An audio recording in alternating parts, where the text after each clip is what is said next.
ఎవరున్నారు, ఈ రహస్యాన్ని గుర్తుపట్టిన వాళ్ళు ఎవరున్నారని నా కళ్ళు ఎతుకుతూ ఉంటాయి. మరేం మైండ్ పోయి అనుకున్నావా? మీరు నాకు కనీసం గుడ్లు కొనుక్కున్నా అన్న డబ్బులు కూడా తీసుకెళ్ళి పెట్టాడా?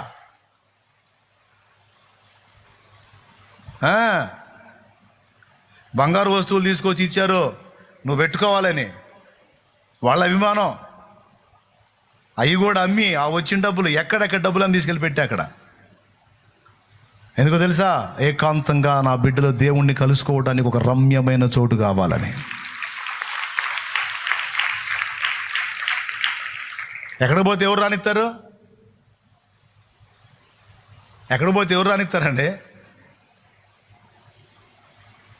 దేవుణ్ణి కలుసుకొని భక్తిపరులై సమాజాలకి దీపాలుగా వెలిగేటువంటి యోధులు ఇక్కడ తయారు కావాలి. ఇక్కడ దేవుణ్ణి కలుసుకోవాలని ప్రతిరోజు ప్రార్థిస్తా.